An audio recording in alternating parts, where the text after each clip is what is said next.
Today, I'm having a conversation with Patrick Washington. He is an outstanding Recon Marine, one I've had the pleasure of serving with in Force Reconnaissance for many years. He's a husband, father, a rocket scientist. Also, if you don't know, a standout character on the old TV show Surviving the Cut, a show that featured special operations selection processes. If I quit, I'm dead. With BRC and Recon training, he made a name for himself. So if you haven't seen that clip, here's a refresher. Washington is borderline delirious on his second try. He reaches the wall, but he's got nothing left. Hey, season up. Hey, calm down. Take I hyperventilated, and I felt my body numbing in the fingers, tongue goes fuzzy. Either I come up, get air because that's what the body needs, or I keep going until I black out, and that's what I did. I kept going. Just gonna keep going. I expect it's gonna be challenging. This is Marine Corps Recon. I always start off by asking, introduce yourself. Who are you? What's your name, and where are you from? I'm Patrick Washington. I am Force Reconnaissance man from 3rd Recon. Served there about 5 years. Total about 9.5 in the Marine Corps. Currently reside in New Orleans, Louisiana, and I am working as a mechanical engineer these days. So that's my story, huh? Yeah. Yeah. Interesting transition from barbarian to now a scholar. How do you hold those two different things in your mind? Do you separate them, or do you see yourself as both? Have you always seen yourself as both? I don't know, man. I see life as, it's very fluid. You know, it's like whatever you want to do. I mean, it's funny. Me and a friend, we we're in Afghanistan, and we were in a fucking ditch, and we were like talking about this, and our conclusion was 28. I think that timeline's pushed a little bit more of like the age where you could make a solid transition in life. Like, and I mean big transition. I'm not saying like, oh, you go get, a trade, or you become something you're already somewhat familiar with, like, handiwork or something you've done in the past, but like completely 180, like something that requires like years of effort. 28 is probably like that time frame where you can make that transition. And it was like kind of big, is like at that 10-year mark in the Marine Corps, are you going to stay in or are you going to get out? Because you really probably should have an idea at this point, especially if you came in at past 18. Like if you're mid-20s and you came in after 10 years, you're in mid-30s, man. Like you need to know, like at this point, are you going to stay in, make this a career? Because if so, not saying that is like the extent of what you're going to do, but along those lines, it'd just be easiest to follow that path, right? Like, so you're going to be a gunfighter. Well, you're probably going to train gunfighters. You're going to be associated as a gunfighter the rest of your life, And for me, I was just like, I wanted to try something different, Well, so what age did you get out as? About 28, about 28. Yeah, so I see. So you were on that at that point where you felt like, if I'm going to make a huge 180, now's the time. It's funny, man. I actually didn't really decide that I was getting out. Like, I wasn't 100% sold until I remember that. Probably like 3 months before I got out. I was like, because I was like, oh, maybe I go here, maybe I can do this. And what other things were you considering if you were going to stay in? What did you want to do if you had stayed in? Well, I wanted to do more schooling, I wanted to. So, but now I was getting higher up in ranks, so it's like you take on more of that leadership role, and inevitably, that's just part of the military, like, pathway, right? Like you get promoted, more responsibilities bestowed upon you, more is expected, now you have to start behaving a certain way, got to be concerned with fraternization at that point, and it's like your lifestyle becomes a little bit more restrictive versus when you're, NCO or, you're just, one of the guys, right? Like you start getting, in some sense, pulled away from that, even though you can be like, the platoon sergeant, or even like, you know, the ops chief. But if you ever realized, there was always that separation. So it's like you end up hanging out with other ops chiefs, or you end up hanging out with other, you know, staff and COs, because, you know, it was just like, in a sense, almost unsaid, but it was unbecoming to like start, you know, to be at that position and associating with like the younger. Yeah, no way. You just can't do it. And it's a conflict of interest, right? Like now, a lot of people have the issue of separating friendship and professionalism, and and that's the reason why, you know, their fraternization's frowned upon. So you were not interested in that? That was one of the things. It's just like I never really took to like not a real big rule abider. I always see, you know, I find rules to be like a standard operating procedure, and not every situation standard, right? It's just like there's times where you need to just veer a little bit more to the right, maybe a little bit more to the left.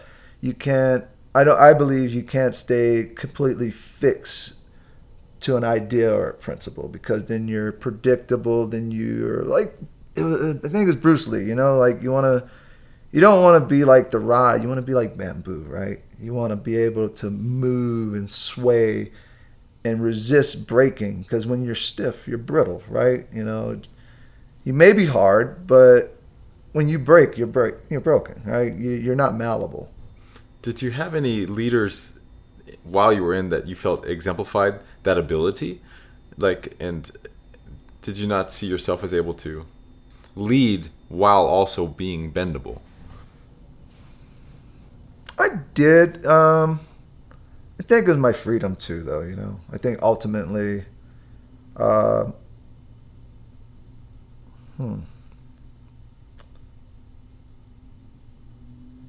did I feel if it would have been a conflict with leading? Because to me, a great leader can lead through the ebbs and flows. Like, that's what makes a great leader, is one who knows how to bend and shift and bring the guys along with them. I need more freedom personally, you know. Personal freedom. No, even like operational work-wise freedom. I need more freedom. Like I say, like the rules. Maybe it's just the Marine Corps then, because there are other. Even the professional sector too, man. I am still like very much the same way. Like when I see something that's inefficient, I circumvent it, but I'm like careful about the way I do it so I don't get in trouble. It's the same in the Marine Corps. Like I superseded people to get shit done, man. It's like the chain of command. I understand it has its purpose, but sometimes when we're doing stuff, if we're trying to get something done, if I need to get something for you, why would I pass the word through several different people when I could just go to the source? And that was one of those cases where, you know, like people get a little upset, like, oh, you jumped over me. And I see. So the inefficiencies of the Marine Corps is just really doesn't jive with your personality. So you kind of had to accept that. No. And then I'm an engineer. Like, it's like, why do I have all these damn steps in the process when I can just do this? Yeah. Or then why do I have somebody who's doing a job that really serves no purpose? Why I don't have real control? Which there's another one. Sometimes you don't have real control over who you have in your team, and I believe it should be the team leader's discretion. So circling it back to bring it full circle, like I think I needed to discover more about myself. I think I got in the Marine Corps at 18. First bit of personal freedom, you know, I had, but I'm still kind of like not free. You're still obligated to behave a certain way. You still have to be here at a certain time. You know, you're on a leash essentially. And I was like, I never really experienced life without any like guardrails. You know, like I didn't realize until I got out of the Marine Corps is that they did a lot for us. Like they took care of us logistically. You didn't have to do any administrative work. They fed you. They gave you money for housing. Like everything you needed was taken care of. Like you would go and leave. You have a little time on your own. But at the end of the day, like there was not a lot of worries logistically. Yeah. And you know, you're always in the back of your mind. I can't do this because you know, it could affect my, you know, well, shit, it could affect my quality of life. I can lose rank. I can lose money. I could, big one is like, I cannot be on a team anymore. And that was like, oh, you don't want to do that.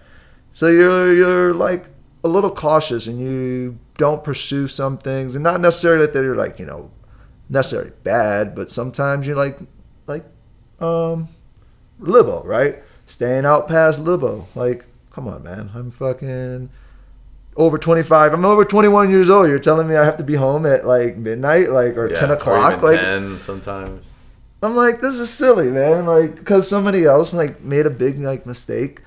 So, I wanted to. We don't have that much time. No, we don't. And I wanted to ask you about what we were talking about last night. All right. And so, what is it about the Marine Corps that you miss the most? And specifically, the guys. Instantly, the guys. I miss the camaraderie. There is nowhere else I have experienced that, and I think is the highest caliber of men I've ever had the pleasure of working with. And, it's enough to make you want to tear up, man. And I don't think I realized how precious it was until I got out. That I will probably never again be associated in like an everyday setting with that many people of such caliber. Like, they're by far, like, even the dudes like, you have like a conflict with, or you may not jive the best with, but like, they're just like outstanding fucking human beings. And I never considered that while I was in. Like, they are the people who you want, like, representing society. They're the people you want. In all honesty, they do better out because now they're able to go off and influence and, make an impression on the world and like spread that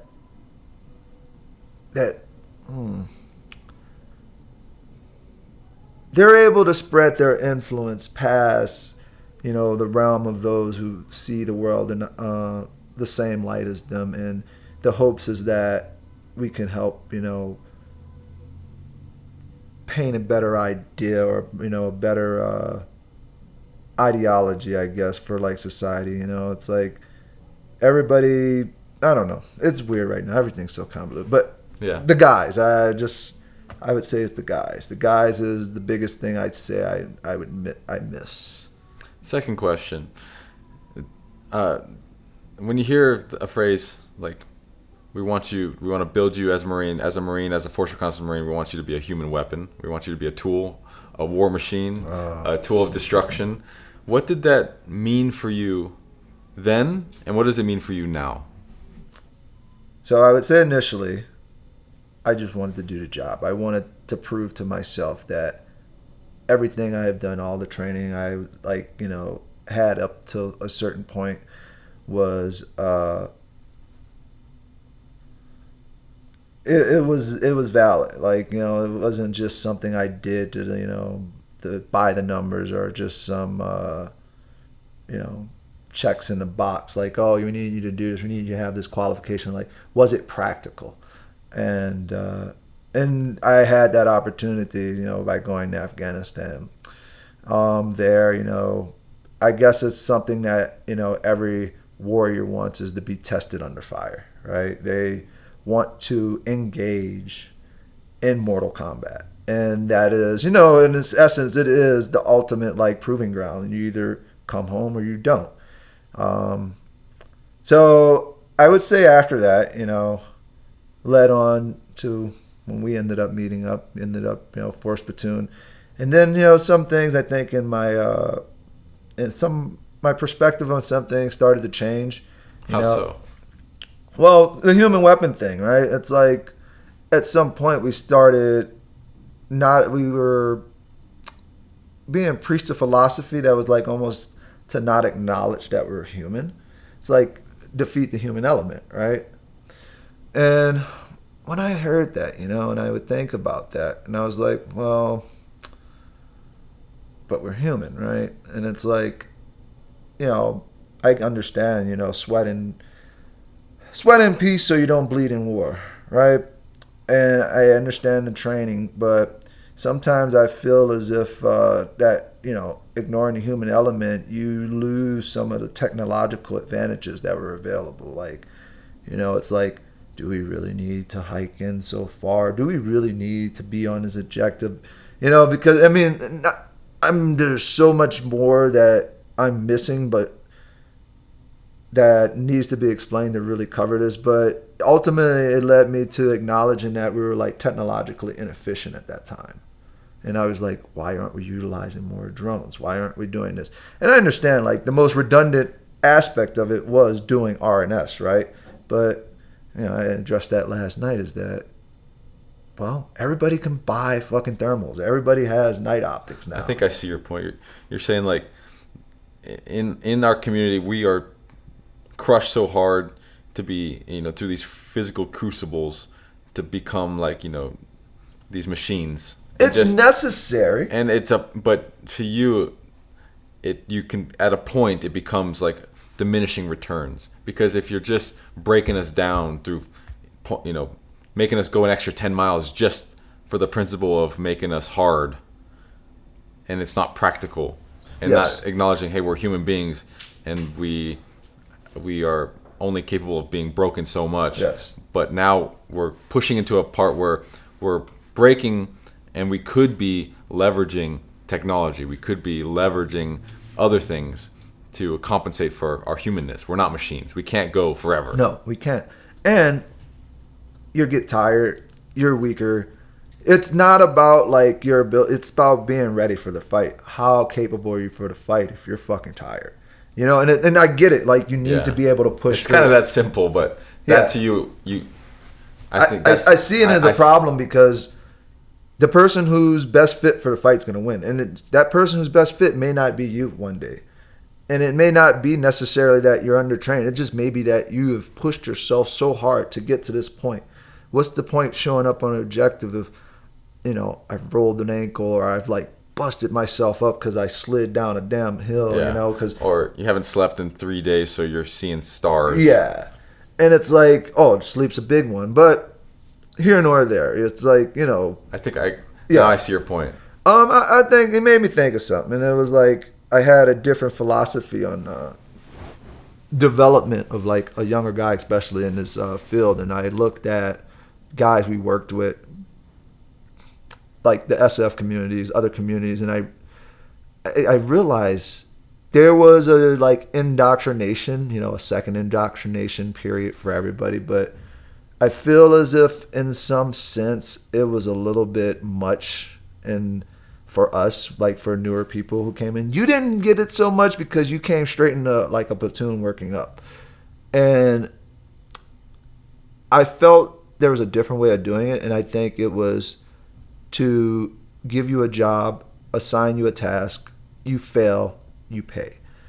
Instead of, you know, trying to just pointless stuff. Yeah, just pointless stuff. There has to be like a tangible lesson there. You have to learn something, and who knows, you may do well, and I have to allow you that, you know, ability. And I see your point. You know, I need to assess you, right? Like, so in order to assess you, you know, maybe I purposely give you something that's a little bit over your, you know, capability at this point, but I want to see how you respond, and it just gives me a better idea who you were.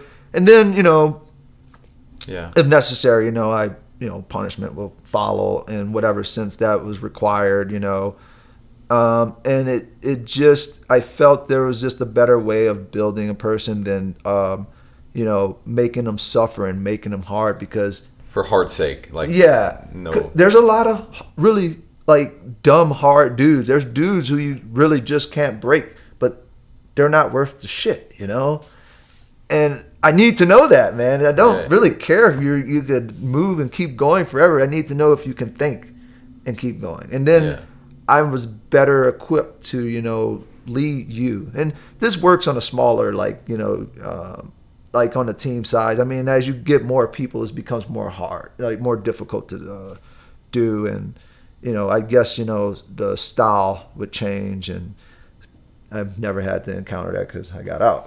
But I would imagine it would be different, you know, further up you go. But, you know, I think along those senses, you know, if you keep an eye and you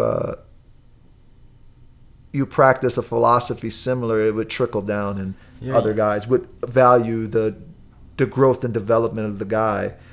You know, that takes precedence over everything, because at the end of the day, you know, it's like a guy goes down, we're always like, you have to do their job.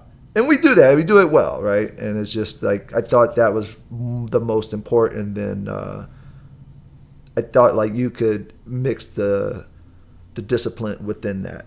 I see. You did have that when you were my assistant team leader. You always tried to incorporate a philosophy of like discipline with purpose. Yeah.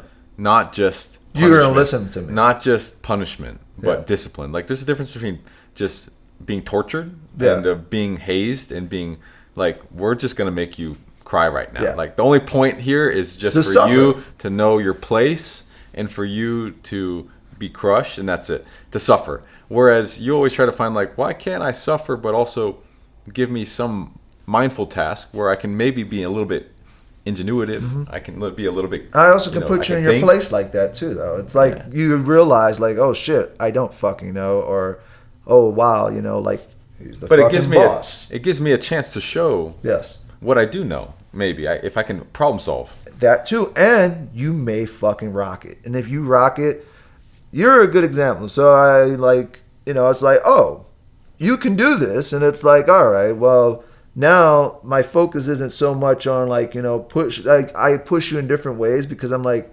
well, I see you have potential and you need to start like being developed for the next position up. You know, you outshine your peers, and it's like, so it was like, okay, you should be ready to take my position as ATL when I am out of the way. So it was like, now it's like I understand how to start grooming you for that role. I start giving you more responsibility, and like, you know, and it helps me better manage, right? It's like I need to know who can do what and who's good at what, and you know, what role is going to be filled if one becomes like voided, right? Or, you know, if somebody's not, you know, present or whatever, you know, somebody's missing, who's going to fill that role? And it's like, there shouldn't be a question about it. I should know, like, who's best suited for a job. So that's actually a really good point. I completely agree. It's like the first phase or journey of a young man's path to becoming a warrior is through that gauntlet type of, you know, physical tests and challenges. Well, you need to know, like, you can't be a bitch. Like, that's first, right? Like, exactly. You can't be a fucking bitch. And that comes through, you know, can be, unfortunately, if in mass, you know, production of grunts, it's just, you know, leveling you down and teaching you to a place to not question, and that comes through giving you pointless suffering. So you eventually just kind of sit there and you just you get broken down to the point where you just stop, like a Stockholm syndrome, or like a prisoner who just gets so used to being tormented that their brain shuts off, and they just accept it. They get used to accepting the pain, and then that's kind of the Marine Corps' first mission. But I think knowing you and also hearing what you're saying now is like, that can be exhausting. And if you're not allowed to grow and form yourself as a more holistic warrior, you know, like a free thinker. Yeah. And then that has to come through more surgical discipline, not just pointless punishment. Because if you're just treating me like an idiot, then I'll always feel like an idiot. If you treat me like, you know, if they like speak to the king, like speak to the fool, you get a fool. Speak to the king in you, and you receive a king. Or speak to them like a king, you get a king. Yeah. If you, I really believe that. I think. Well, you want to empower. People rise to what they feel is expected of them, and so if your command is just barking at you like you're a pointless idiot, then eventually you're either gonna run away and look for freedom, or you're gonna mold to that. A lot of guys did that too, though. A lot of guys left the community because they didn't feel that they were valued, and they went off to do things other places. Same job, just went somewhere else. Because of that. Because you put me in a position where you're telling me like, this is what's expected of you here, and so you either can leave or stay. And that we had lots of conversations like this, like, why can't we're capable of so much more. And we can go through hard things. We proved we're not a bitch. So can we be given more purposeful challenges? And that was one of my big like conflicts. It's like, when does it stop, man? And it was like, I'm like, am I always? And that was the thing. It's like, am I always expected to like prove this like, tenacity of personality? Like, can I always like, like I understand we have like physical fitness tests. Like we had the RPAT. And I also disagreed with the like mandatory. I mean, like they wanted me to PT you guys every day, and I'm like, well, I think you're a man and you should be able to maintain yourself. Coming into BRC, they gave me the option. It's like, you want to go to MART? Do you want to go just show up to BRC? And they were like, it'd be great for you. And I'm like, well, if I can't get myself ready, then I shouldn't be there. That was my philosophy on that, right? It's like, if I can't take it onto myself to train myself to be prepared for a course, then I don't deserve to be there.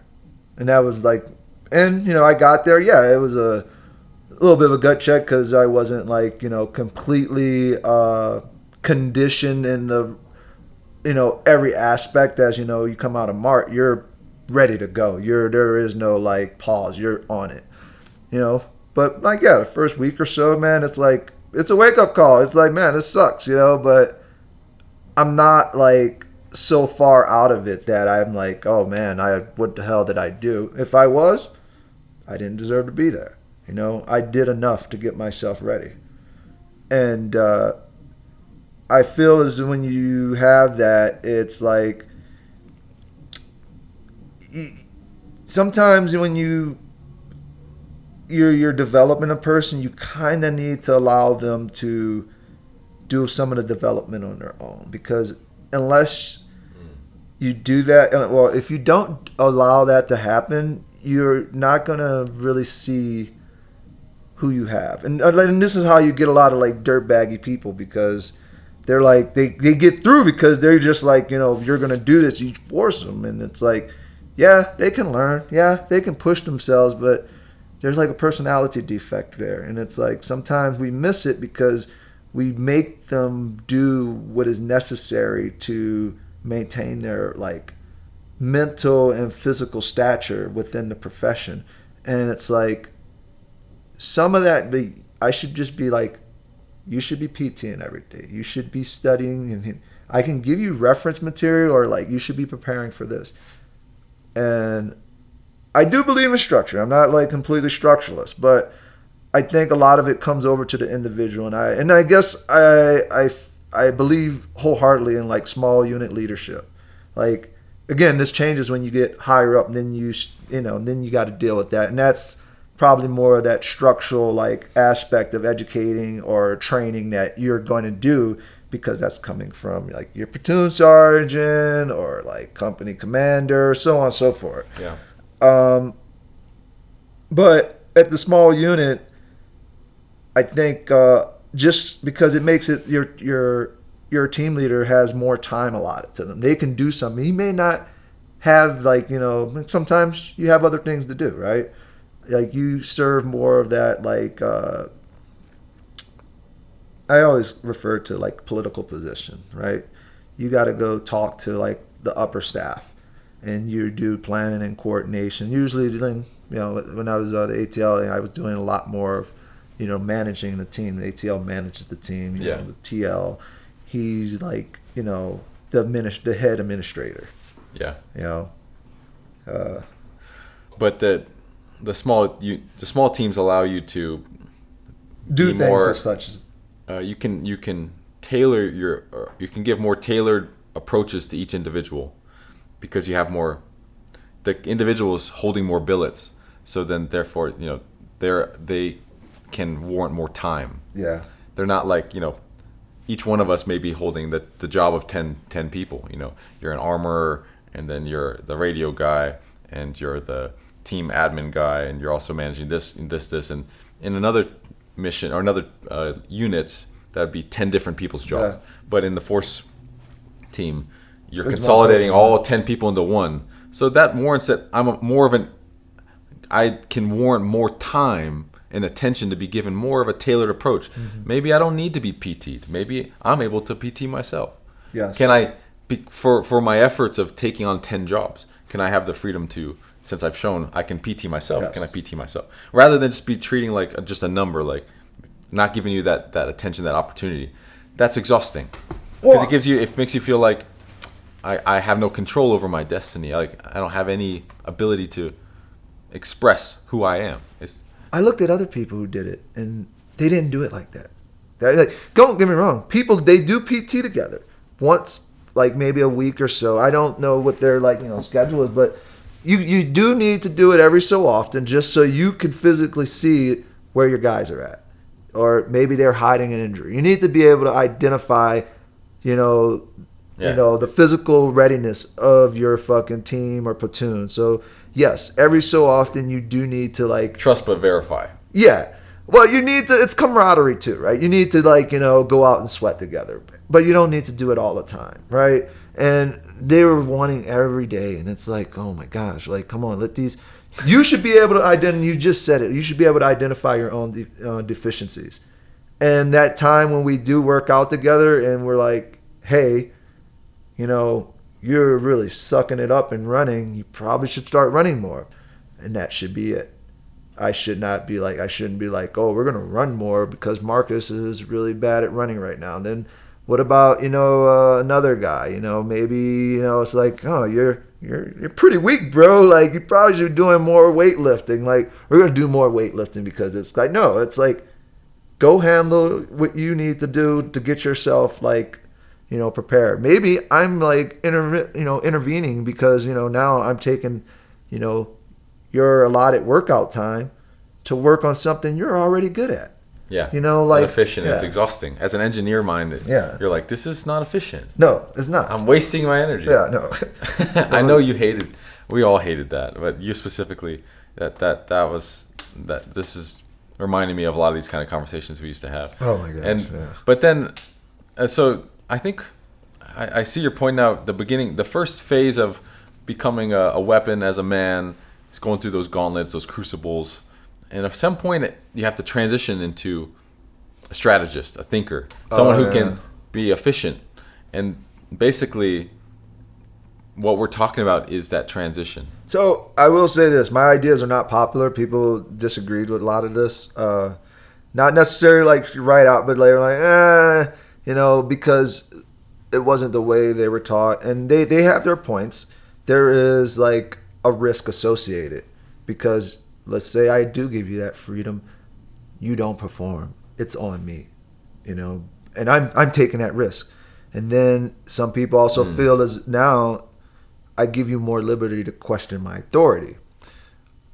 I didn't so much mind that because it's very helpful, I think, to have somebody sanity check you every once in a while, and we never had that issue, but I can see it becoming an issue if you had a very strong-willed individual and you started giving them that freedom. And it's like you handle everybody with their own special touch, right? Like you got to identify, and that comes in with assessing them, right? You got to understand who you have. It's like leadership's dynamic. You can't just cookie cut it, right? You lead who you have. You don't lead by a style. Like your style should be fluid enough where you have your baseline leadership principles, but you're able to incorporate other aspects to serve the guys or the people you are leading, because not every method's going to work for different methods work better for different people. So within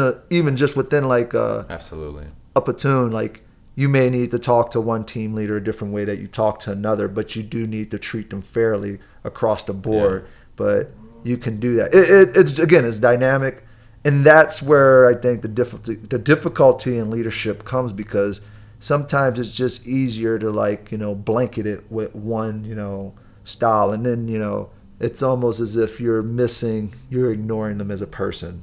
Yes. Because it's like, how can I best use you? You're a tool. At the end of the day, I need to know how to best use you, and I can't know that unless I figure that out. I can't. Yeah, I got to start it takes attention. Yeah. To understand somebody, it takes time. Yes. And you have to give them the opportunities, the challenges, and even the moments in silence or the private conversation. They have to give you have to give your guys attention and time and specific challenges to allow them to reveal themselves to you. Then you say, oh, this is the kind of tool I have. This guy's introspective and really good with technology, and this guy's a complete meathead, but he can carry this. He can carry the fucking 240. If you don't spend the attention, you can mix the two, and then you have two guys who are not utilized correctly. Yeah, and that's exhausting. Well, we're supposed to complement each other. Yeah, we help each other grow. Like, yeah, you may not be good at it, but guess what? You're gonna learn from being around that guy. Yeah. And you do the jobs, and it's like everything should like intermix, and then at some point, it starts becoming seamless, and then everybody at some point is going to be able to be the leader, and that's the ultimate goal: is that everybody needs to understand how to do the job at top. Yeah, you each need to know what I'm doing, why I'm doing it, and one day you'll be the team leader. In a way, a leadership role. This like the saying, better to be a warrior in a garden than a gardener in a war. I understand it. I never heard it though. You never heard it? No. Well, it's this idea that maybe it's another spin on this idea that the path of a warrior is eventually to end up as a gardener or a scholar or a thinker or a strategist or someone who tends to their crops. Yes. Someone who stands back and looks at their plants and then focuses on watering their plants. Yeah. And it can be a garden, like in a metaphorical sense. But if you have a team, your dudes are your seeds, and you have the knowledge. You've been there, you've done the jobs, and now you can sit back and be a gardener. You can water them. Say, okay, this guy needs a little bit more sun. Yes. This guy needs a little bit more water, and they become your power. Mm-hmm. And so your powers is scaled or multiplied through guys. Yes. And we want to be used as tools. We just want a leader who knows how to use us. Yes. And that was hard. It's very hard, but that's I think the essence of what we're trying to. I want to get the one point you kept coming around to, but you made me think of some. We went on a mission. We were on the Mew, and you were there. This was our first float, and one team went out. The RNS element got schwacked because they heloed in, and then they wanted to send our team out. And I remember my team leader was like, "Absolutely not." We were training, and that really resonated with me. He was like, "Absolutely not. That makes no sense." And they were like really pushing him, like the Mew command was like, "You're gonna get your guy out." Basically, went to our platoon commander. "Oh, hey, like what's he doing? Get him out there." And then they came to him, "You need to go out there, get your guys down on the ramp." And he's like, "No, because a team just got killed. You think they're not going to be ready for another one coming in? And now we're going to do what we originally advised you to do." They wanted, they wanted to be a wet insert now. It's like, oh, we're going to Zodiac up and you're going to fit in 1,500 feet. Over like a coral written beach, what do you call it? Shore breaks and stuff. Very nasty terrain. If we were going to do this initially, that would have been the way. But now we're doing this. Now they know, there's people. They don't know how many people are there. They don't know, maybe there's more coming. They're alert now, and it was just a bad idea. And it resonated with you. Oh yeah, it was just like, why are we? And it's like he was right, and they didn't fire him. And that's what it led to. He was like, and they were like, "You're gonna do it?" He's like, I tell you what, you need to fire me if you want my guys to go out there. And then they just actually got your team to go, but they scrapped it because then they realized this doesn't make sense. Why when this is a case where you would use technology, send the drone over. We can lose a drone. A drone's replaceable, once we lose the human life, it defeats morale. It has a trickling effect. It's in warfare, it's a lot of times it's better to just injure somebody than kill them. Yeah, and I remember we used to have these conversations where the command would say, "Look, this is training, and we need to. We just need to get the training done." And your thing was why can't it make sense? Yeah, I'm not trying to get out of anything. I'm not trying to be lazy. I'm not trying to just say send a drone because I don't feel like walking. I'm not asking for that. I'm asking for you to do some intellectual work on the mission and give us something that's thoughtful.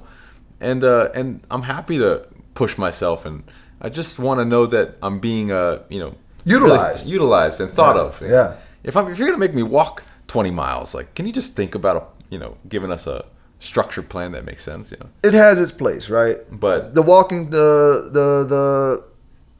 I think like you do need your dick pushed in every so often, but I don't think the Mew is necessarily the place for it. I think that's like workup training. Yeah. Like work up to it. It should be treated like. Well, you remember we did that E&E after our CQP package? Yeah. That's fine. Like that was the end of the training evolution, and then we were going to have a break afterwards because what we're learning now too is that like a lot of this like high stress on the body, it really takes a lot of time for you to recover. So now I basically am, we did have time after that because after the shooting package we had a little bit of time to rest, recover, to come back stronger. But if I keep pushing you, you're not going to recover. You're not going to be stronger. I'm just going to break you. Yeah. And I think that's something we miss, I think. And that's the human element, right? And it's like you need to allow like people a chance to recover. Human weapon. Yeah. So the weapon part is just dick pushing you, training you, reps, pushing yourself to the limit, crush. That's the initial. That's the initial part. Then the human part is, okay, we need to rest and recover. And so you got to be better. I've proven to myself I can push myself. Now, can we transition to more of a thoughtful approach, attentive approach, utilizing me correctly, giving me, allowing me to blossom, show you my human side, who I am, what I'm good at, my inclinations, and my aptitude, and then allow the technical part. Yeah, exactly, and to rest. To be an effective warfighter is about, like anybody who's been in any kind of combat sport or anything competitive, it's about explosiveness. Yes. In a moment, you have to be overwhelmingly powerful and committed to a certain action. Yes, you do. And the more you can give yourself to that moment, the more likely you are to overwhelm the enemy, put them back on their heels, and win. Yes.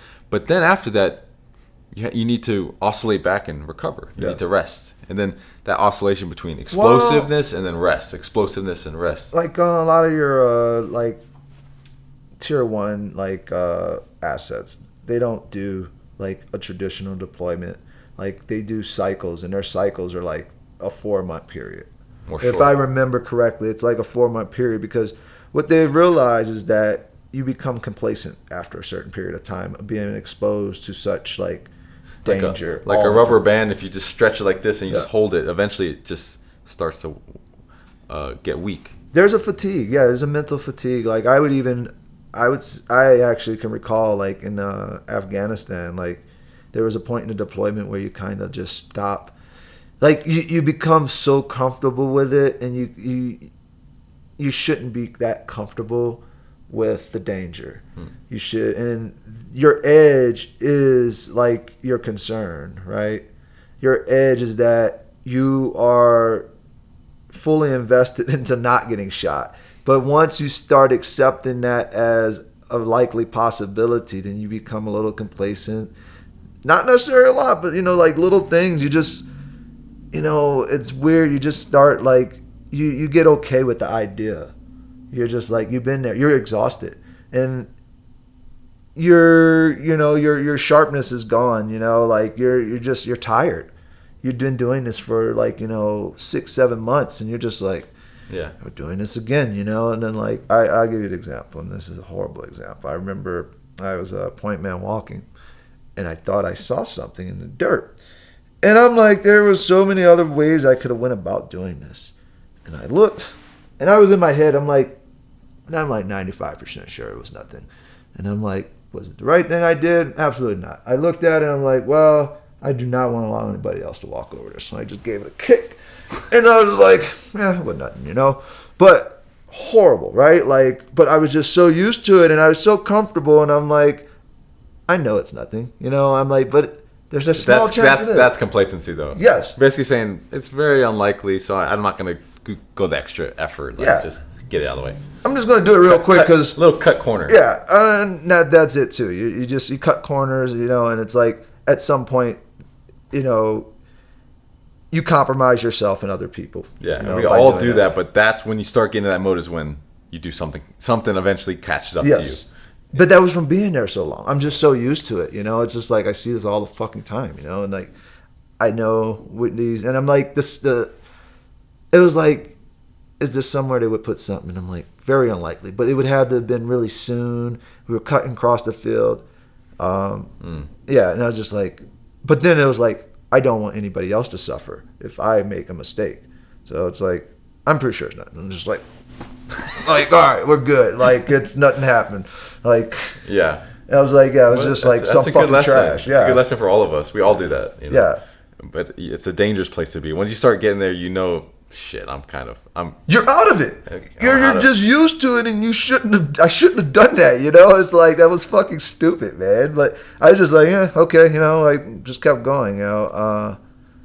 Yeah, and there's other little things, like, you know, like, there's things that get missed, man. And like, that's why, like, you look at, like, the Army, like, they did, like, fucking 15-month deployments, and you look at, like, the issues they had, like, they were rotating through people, and it's just too stressful. Like, how can I take you from a combat zone, send you home for a few weeks, and then bring you back in the middle of a deployment?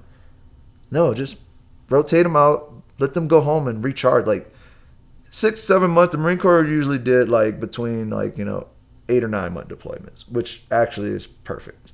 Like, yeah, it's not the 4 months that, you know, would be ideal, because, you know, we want to maintain, like, it becomes a logistics nightmare at that point. But, like, the Marine Corps figured out how to make, like, that 8-9 month rotation work really well. And you get the guys home, you know, they're home. You're not going back. To bring somebody home and send them back is a fucking lot. And you overuse them. You exhaust that human, man. You exhaust that, you know, you basically worn that tool out. Yeah. And then, you know, what happens is that they come back and they're useless. It's a good way to say it. They're useless, you know, after like that much time. Not everybody. Some people thrive, you know, but, you know, a large majority of people come back, and it's rough, man. They don't make that transition very well. And, you know, again, the mission relies on the men. You need to protect the men and keep the men, like, when you get up again, higher levels of leadership, you need to be concerned with the men, because they are what's necessary to, you know, execute the mission. You don't have the men. If the men are not in, you know, good shape, then you're not going to get good results in the mission. And I think we missed that, you know, core component of, you know, doing the job is protecting and building our personnel. So, and that just covers everything we just talked about, you know. Yeah, it does. We're out of time, but I just have to ask about the last thing we talked about, which is the story of I think that was probably it was at least the story I've heard most of the firefights that you had.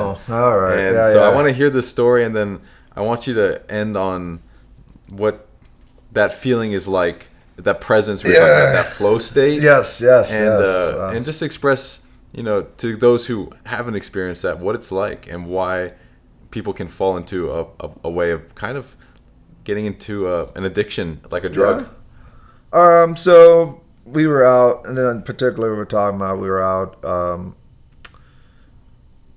we were on patrol going through Orchard, and we crossed like a sector of fire, and then we ended up in an ambush, and they're using like a PKM shooting, you know, they use like little green Russian tracers. So you get a tracer every once in a while, and you know, it was really heavy suppressive fire. Like, they put everybody down. We're down behind, like, you know, little small berms of dirt that are, like, basically little till marks. You know, we're in, like, the orchard was, like, trees, but, like, we're on a field. So you had the orchard, and you had, like, this field that was, like, basically probably freshly sown with, like, corn or, I don't know. It was probably corn at that time. They probably just sowed it with corn. And we're behind like little mounds of dirt. You know, I see our EOD tech. He, you know, just plops into, you know, Wadi, and like, I see that, and I'm just like, you know, it was very calculated, just like, oh, you know, wow, he's dead, you know, like, didn't think like, oh, he's hit, because he didn't make a sound. He just kind of fell over into the ditch. Like, not like, you know, he attempted to, just like, what really happened, he tripped. But it looked like, you know, he got hit and he just like, and I was like, well, he's dead. And another guy up front, you know, he's getting like zone, you know, like they're focusing their fire. Are there rounds going off? Yes, so you guys got the ambush started. Yeah, they ambushed us. So we're like, so this is contact, and you just see him fall over. Yeah. Okay. You know, like, and I'm like, oh, you know, and you hear like machine gun bursts go, and you're just like, oh shit, like, so everybody's down, and then you know, I see something else up front, and I'm like, you know, one of our saw gunner, he was, you know, they were focusing fire on him, and he was a little distressed at the moment, and we put HE on target, right? And my ATL at the time was up front. And, you know, he lobbed a few. He had the Mark 32, so he lobbed a few 40 mics at him. But see, his angle was bad, right? Because the compound was here, he was here. So there were a little murder hole that they were shooting out of, like, about like that big. So basically, he was hitting the side of like the wall, not really getting it. He can't get it in because of the angle, right? Like, it's just really hard. And it reduced their rate of fire, but they were still firing on us. And I remember this because I was probably within like 40 meters of them, you know, across this orchard. And I didn't have like a clear line of sight, and they had like this Y between the trees. And I had a law with me. I used to carry the law rocket, and I fired it, and it fucking hit, like nailed it. That was it. No shot fired after. I didn't see the guy afterwards because they were really good at getting their people out. But somebody like a day later, you know, was like, there's this dude with really bad burns on him. He's like fucking retarded now. Like, and I was like, oh man, it's probably a dude who's behind the hole and I shot that rocket, man. So getting on what you're asking about, like the flow state. So during all that,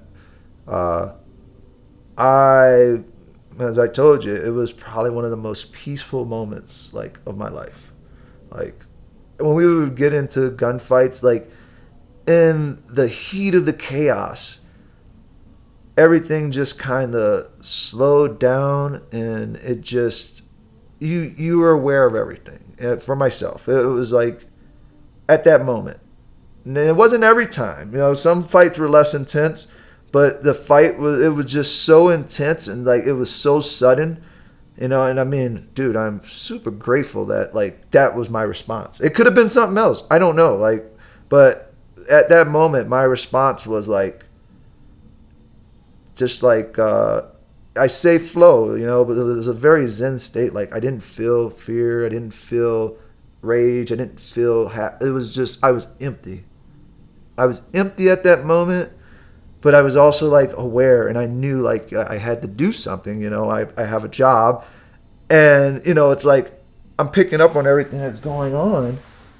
But the feeling is so fucking great, man. Like, it's something. And then, you know, when I fired the rocket, like, it was a reaction. Like, it was like instinctual. Yeah. And it was like the fact that it was a bad, like, if I would have messed that shot up, the rocket would have blew up in our face. You know, it's like, again, it's like one of those moments, like, was that fucking reckless? But yet, it fucking worked, you know? It, like, went right through the fucking wire of the tree, right? And then it fucking hit. It ended the fight instantly. And it was like... But, again, I was just in that moment. And I felt it free. And it felt... It was just... It's a feeling I've, like, pursued. And it is better than anything else I've ever experienced. Like, and it's just... Yeah, I think flow state's the easiest way to like come around, like, and just explain that. That's what everybody says, and you know, I think that's exactly what that was. It was just at that moment, like everything else became unimportant, and you know, I was completely in the zone for a specific task, and that was the fight. I was all in, all invested, you know. And I think in a fight, there's an advantage there because you're not concerned with death. You know, you're not upset. The emotion's not getting in your way. You're just there to perform. You're just there to fucking fight. And yeah, man, super addicting. Like, so, you know, I chase, you know, a lot of exhilarating hobbies. Like, I grew up riding motorcycles, so I still ride motorcycles. I still skydive, you know, I dive. I'm an expeditious driver, you know, like, I do things that push that envelope, and they don't bring me close. Like, I got out, I dated a lot of women, and that was exciting. Still not close.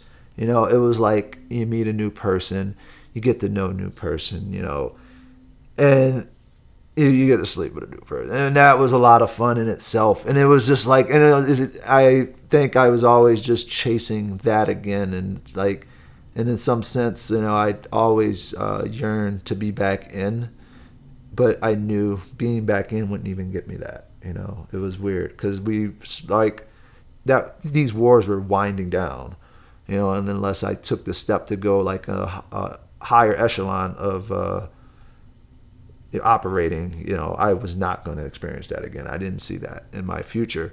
You certainly can't guarantee it. No, you can't guarantee it. It's just a aloof, you know, thing. But then I even question, is that the right thing? You know, should I be now pursuing it? Because now I'm not pursuing it because, you know, when I was there, I'm fighting for my brothers, right? It's like, and at that point, am I pursuing it now for myself? So it's like you want to. It's a fine line. I think you had to tread. I feel that needs to be tread there. It's like, and it's like an assessment of self. Like, why are you there? Because you don't want to be the person who's just looking for the fight, right? And you know, I think it was Ernest Hemingway. He's like, you know, he's like, you can only hunt monsters so long before you become one, you know. And it's like, I think that one of those things like resonated with me, like, you know, yeah, I can see it, right? Like, you can do something. You got close to that. What? That experiencing that saying. Yeah, because I see there's some truth behind it. I never would say I was that like there. It's just, you know, it's like, it's something I wanted again. You know, it's like, I wasn't like, oh, you know, like, I gotta go do it. I'm not going out vigilanting or anything, you know, but, and I also grew up like, you know, I fought a lot growing up. So, and I also, you know, had some of those feelings growing up. Like, you know, you get in a fight, world kind of slows down, you know. I never was like, some people black out, you know, and they get like, they rage, and it's like, it was just a fight, you know. It's like, I'm in a fight, you know, and it felt good. It's like, you feel good after a fight, man. It's weird, man. Like, because people are like, oh, it's the worst thing ever. But, like, you get in a bar brawl or something, you know, and, like, you just feel so fucking good, man. Like, what I would say, or even, like, rolling on a mat, like, but, like, an intense roll, like, you're competing. You're not, like, just, you know, friendly playing around, but you're really getting it. Like, there's a high there, and that high is very similar to that, like, you know, being in like a gunfight. You're like, if you've been in a bar brawl and like you have full composure, and if you're aware of what's going on and you're like fully in and the rest of the world disappears, it's very similar to that. That's actually, I never even considered that till today. Like, yeah, that's pretty much what it is. It's exactly that. But so I, you know, got a lot of fights growing up, and so, and that there is like, you know, so I used to enjoy it, but I never pursued it. You know, I'm very much, in some sense, like, I'm passive. You know, I'm like, until it's necessary, you know. I'm very, I like to consider myself reserved in a lot of senses. It's like, not unless I need to. You know, I can deal with the shit talking. I can deal with everything. It's just, as long as you don't disrespect me. And not disrespect me in words. You have all liberty to criticize me, or, you know, devalue my you know, profession or whatever, but don't threaten me with harm, you know. And that's really what it comes down to. And at that moment, you know, I guess all gloves off, right? And There was one thing I just wanted to circle back. You kept I feel like that was one of the things that was coming about this. Did I answer your question? Dude, that was a great answer. All right. Yeah. And great answer. it was one I feel as if that was kind of one of the things we're circling is the progression as you grow as a warrior. Your place isn't necessarily on the battlefield as you get older. It's like you're not most effective there anymore. No, you're not. If you have the ability to multiply the force by tending to a garden of warriors, yes, and how you've been in their shoes, so you can guide them and then use them as tools. Well, maybe not even just that. Maybe your purpose is not even. Your purpose may be somewhere else in society at that point. Oh, I see. Outside completely outside the military now. Mm-hmm.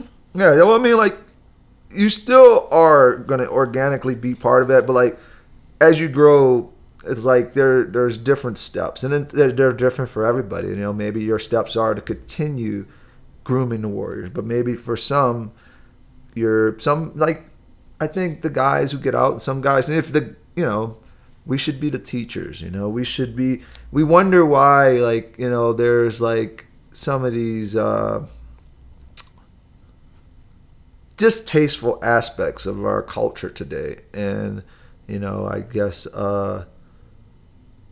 mental illness going about, and it's on both sides of our political spectrum. It exists on the right, it exists on the left, it's everywhere. I find myself more in the center here, and it's the reason why is because we don't communicate, and we're not integrating ourselves into society. We need to be active members. We need to be the teachers. We need to be the politicians. We need to be, those people intimately involved in the bureaucratic process, because then we will bring that, realize we're very high caliber people, right?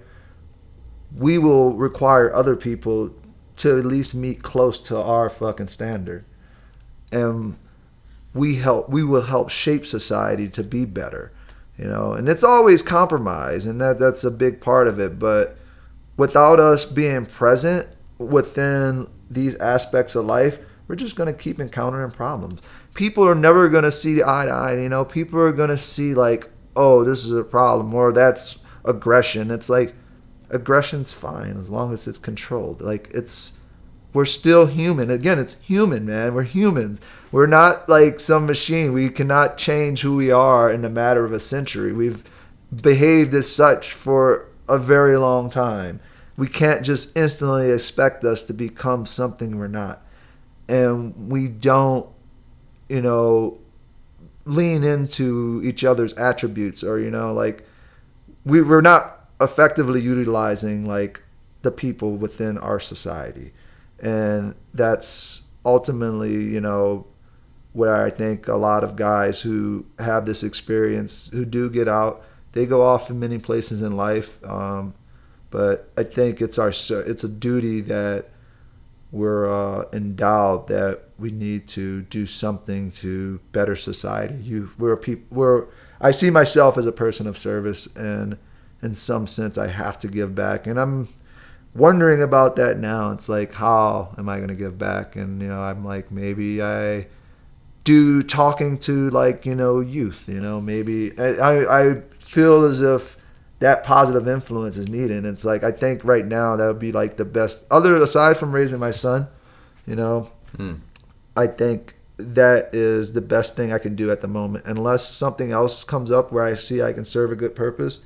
It's I instill values into the next generation of young men coming up who may not have that optimal male role model, or maybe they don't have one at all, or maybe there's an edge that they're missing at home. Maybe there's just something they care. Maybe they just need another perspective, or not even need. They just allow them to have another perspective. So I think we're very well equipped because we have thick skin, so we can deal with some of it better than others.